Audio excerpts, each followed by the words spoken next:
عبادت کریں، اچھا خوبصورت لباس پہنیں، صاف ستھرا اجلا، خوشبو لگائیں، وہ آپ کو عبادت کے اندر یکسوئی پیدا کرنے اور لطف دینے میں ہیلپ کرتا ہے۔ فرمایا نیک صحبت تمہیں نیک بناتی ہے۔ صحبت کیا ہے؟ وہ صحبت آپ کے باہر ایک خارج کا ایٹماسفیئر ہے، کس کے ساتھ بیٹھے ہیں۔ جو کچھ باہر کے ایٹماسفیئر میں ہوتا ہے وہ اس کا عکس آپ کے باطن پہ پڑتا ہے، اور باطن اسی طرح ڈیولپ ہوتا ہے۔ یہی رزق حرام ہے۔ اب رزق حرام ہو یا رزق حلال تو ہے تو بریانی ہی نا، اور روٹی ہے، اور وہی گوشت کڑھائی ہے، اور چکن کڑھائی ہے، اور وہ زردہ ہے۔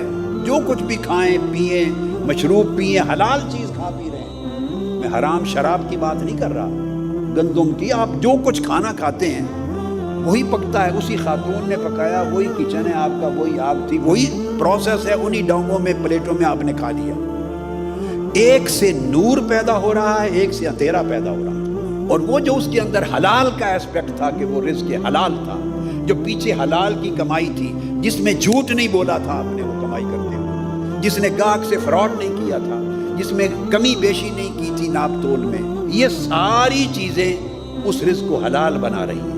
ایک آدمی پوری ایمانداری کے ساتھ فرض کو انجام دے رہا ہے، ایک آدمی ٹائم کلنگ کر رہا ہے، وقت کھا رہا ہے، لوگوں کو پریشان کر رہا ہے، پھر کل آ جانا، وہ جو کل آ جانا، پھر پرسوں آ جانا، پھر کر دوں گا، اور فائل ڈسپوز آف نہیں کر رہا، وہ شام کو حرام کا رزق کھا رہا ہے۔ اب یہ رزق حرام سے جو اس پیسے سے جو کھانا کھاتے ہیں، جو لباس پہنتے ہیں، جو مشروب پیتے ہیں، وہ اندر اندھیرا پیدا کرتا ہے۔ اندر کی تاریکی ہے وہ باہر بھی بندے کو تاریک کر دیتی ہے۔ حلال اور حرام کا فلسفہ بھی دراصل خارج کے ماحول سے آ رہا ہے۔ آپ کسی نیک شخص کی صحبت میں بیٹھتے ہیں بیٹے، اور ایک برے شخص کی صحبت میں بیٹھتے ہیں، تو صحبت خارج میں ہے، آپ کا باہر کا ماحول ہے، مگر وہ آپ پر اثرات کرتی ہے۔ آپ کچے ہیں، ابھی نوجوانی کی عمر ہے، آپ پختہ نہیں ہیں، آپ اتنے طاقتور نہیں کہ آپ کے ساتھ ایک برے کو بٹھا دیں تو آپ اسے اچھا کر دیں۔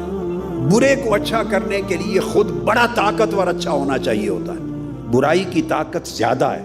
ایک برتن میں 10 انڈے رکھ دیں، ان میں ایک انڈا خراب ہو، 2 انڈے خراب ہوں، 8 کے 8 انڈوں کو خراب کر دیں۔ ایسا کیوں نہیں ہوتا کہ 8 سیب تر و تازہ اچھے ہیں، وہ مل کے 2 ہی گلے ہوئے سیبوں کو ٹھیک کر دیں؟